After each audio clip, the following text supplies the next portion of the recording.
I'm Sarah Graziani. And I am Matt Rhoades. And we are Young London.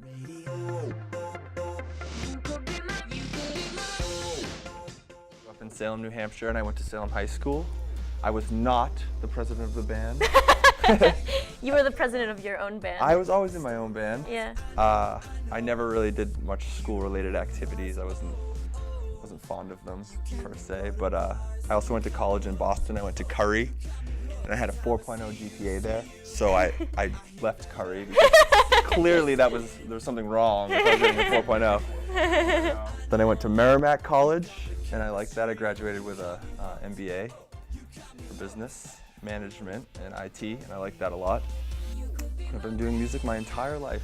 Drums, I played drums first, and I think that was 6th grade. Maybe, yeah, 6th grade it had to have been. And I remember like me and my friend Sean, we started a band like right away, and we were like really into like metal and like old guy music, like Metallica. What was the band called? First one was Pandemonium. Super angsty like metal dudes, and then I went from that to, I got into pop punk, and I started playing bass guitar, and then electric guitar, and then just started singing. Yeah. So And Then There Were None was a metal band. It was like still one of my first few bands, but it became really successful, and we were metal, and we played tons of shows, and we were part of the Boston hardcore thing. It was awesome. It was great, and we started touring during high school. Toured a ton, and then I graduated high school. We toured a ton more, and then I was in college, and I was still playing tons of shows, and then we signed to a record label, that was I guess my first professional thing, and it was still And Then There Were None. It was called 13 Star Records in Pennsylvania, and we were all excited about that. We sold a bunch of records, paid for us to record. It was cool, and that's when things got interesting. And then a cool thing happened to me in music. Because of that band, I got asked to join this other band in California, and they were a part of this label, Tooth and Nail Records, and I turned it down. And so the label kind of respected me for turning it down because it was a good opportunity. And so I built a relationship with that label, and I ended up signing my band to that label a year later. 2007, I was on a metal tour, and I hated it. I got like so sick of playing metal because kids used to do this thing called moshing. They would always fight at shows. I just couldn't do it anymore. I hated it. Kids were like breaking their bones at shows. I don't know, a million fights later, 2007 tour, we dropped off, we were metal, and I was just like, I'm done with metal.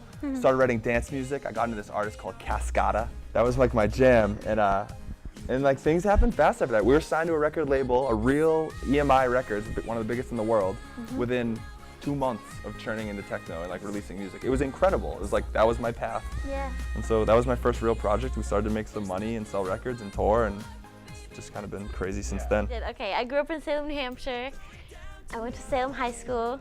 I was the president of the band, and I played piano since I was little. I've always liked singing since I can remember, like since I was little.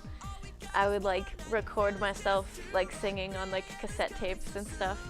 I would always sing in like the talent show and stuff in elementary school. And then I started playing piano in like 4th grade. And then that was kind of my thing forever. And then I always say that when Vanessa Carlton became popular, that like inspired me to be like, oh, I want to be a singer-songwriter. So I kind of got into that phase. So yeah, then I started like kind of trying to write my own music, and that's kind of where I left off when I met Matt. So I met Sarah in 2009, and so we weren't doing music together right away, but I met her in my studio. I just broke in. She was doing guest vocals on a folk record for a friend of mine, or a kid I was recording at the time. And it was just kind of like weird timing. She just came in with one of her friends, hanging out at the studio. We threw her on a track to do guest vocals for this other project that I was just recording. And I was like, that voice is so rad, so into it. And we started writing music together pretty soon after. I fell in love. It was awesome. It was like a siren. Oh, you're gonna give me a magic tear. This is gonna be such good content. That was cool. You hear someone's voice and you start hanging out with them recording music. It's like the coolest thing to relate with them on. Yeah, it was cool. It was just like really good timing. I don't know, we were just both kind of like in the same place, like physically and like mentally, you know, like living in the same, like we were both like, we had been gone, and then we were like back in Salem where we grew up. Like I lived in Boston, and then like that didn't really work out, so I was like back at home. And then you were always touring, and you happened to be like back home. And yeah, it was just like right place, right time. So yeah, she was kind of the Yoko Ono. No, she really wasn't. No, because she could be perceived that way. However, it's always been my band and my thing, and everyone else is kind of like replaceable. It sounds so awful to say that, but people kind of came and went. So I was like, whatever I wanted to do is what I do. It was actually the drummer's idea to have me in the band. True. So it wasn't Where's he now? it wasn't even our idea. He's not in the band.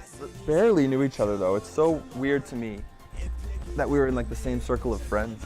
Yeah. We like didn't hang out or really Yeah, talk. we kind of like had mutual friends, but we didn't really like know each other like at all. No, we actually like happily spend like pretty much every second together. Yeah. It's really weird. I don't think most people could do that.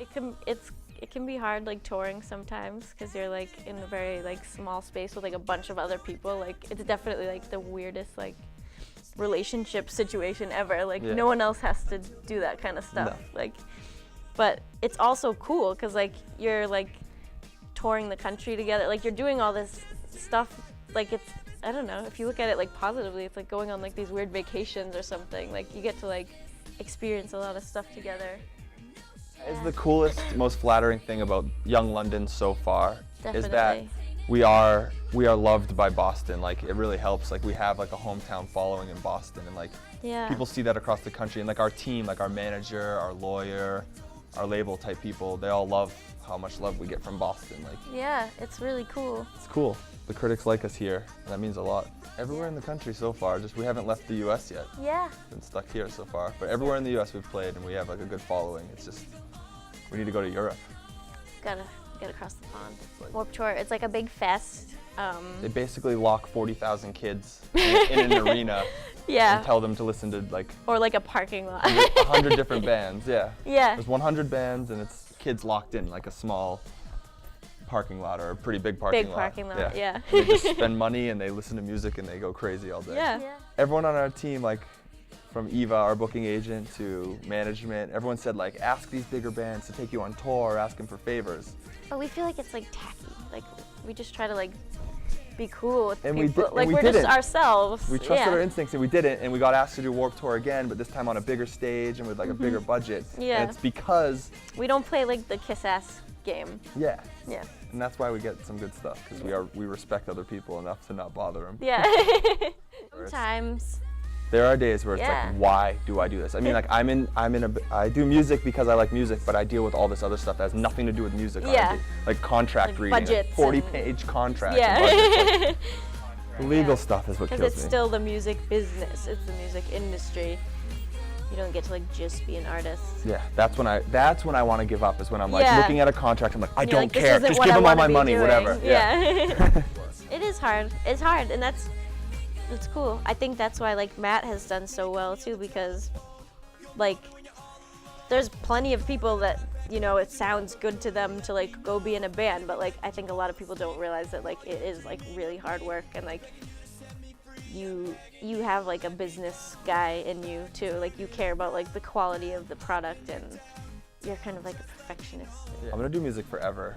Yeah. There was a point where I was like, I'm not doing music forever, and I was like, I really want to do like, you know, I want to make sure I have like a 401k and I have all this stuff. And then there's just this point where I was just like, nope. You can't really like, it's kind of though like I feel like if you're doing it, like you have to do it all the way, and then if your brain is there, you don't want it to like end. Like, you know, like you, to keep like believing in your dream, you have to be like, that's my goal. Like I want to blow up, I want to get huge, and in that case, hopefully I won't need to ever do anything else. Yeah, yeah. You know.